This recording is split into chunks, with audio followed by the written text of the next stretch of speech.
Okay, now this question that was raised about these two last questions that were raised in many ways come down to why we need left organization and what happens when we don't have it. But I want to go back. I want to start by first saying something about the specific part of your question about religious institutions.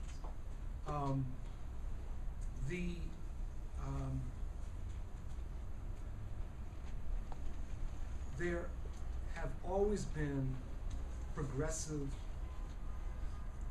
faith-based organizations and religious institutions. At certain moments in time, they lead or ride a wave of struggle. But then that struggle can subside. And these organizations can retreat, depending on how they interpret doctrine, into the helping of individuals rather than the notion of social movements.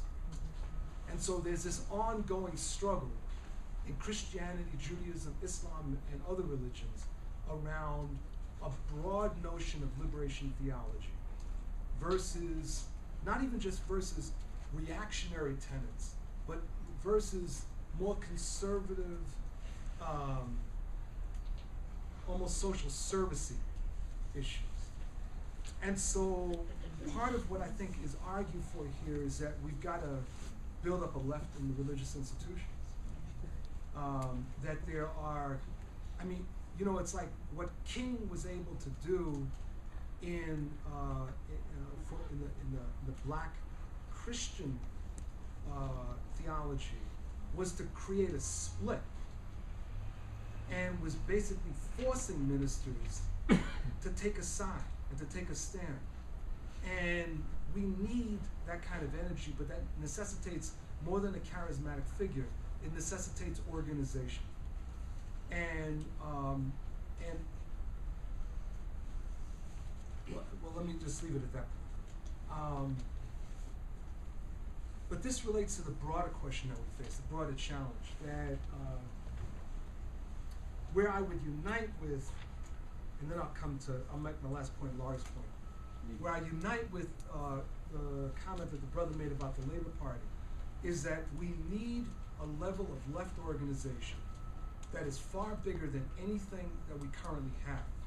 Now, there's a statistic that I love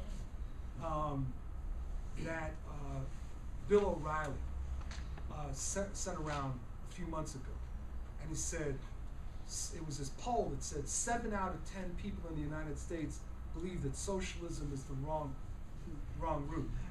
And as a friend of mine said, that means that 3 out of 10 don't. Right? Now, think about 30%. We're talking about 90 million people. No, really. I'm serious, folks. When you think about it, 90 million people, right?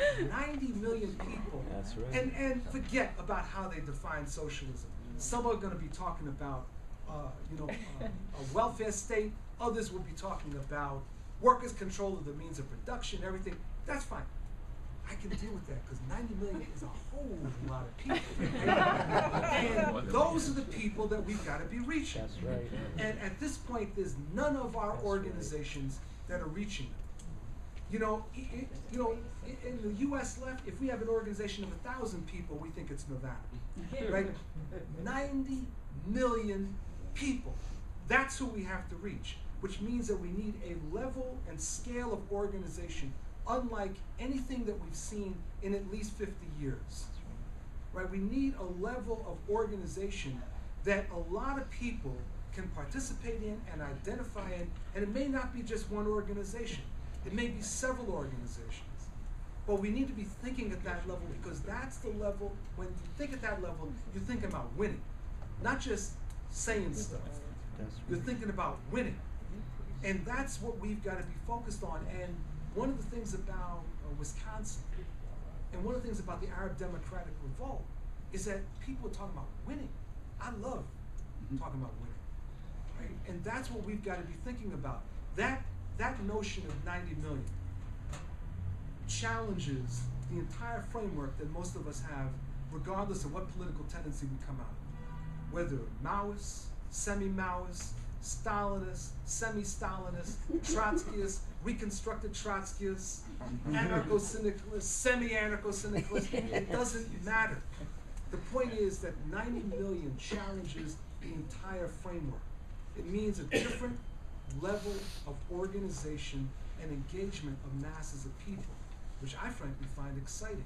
It's also a little bit nerve-wracking, because it means that the way that many of us have been operating, which has been, comfortable in many ways, we have our small groups and we can like each other and hug and kiss and everything, grow old together. But, it's like any closer to power, and so now we've got to be thinking about how do we build that movement among the 90 million, and then ultimately more than the 90 million. And so that's what I obsess on. That's what keeps me awake at night. How do we do that with the 90 million?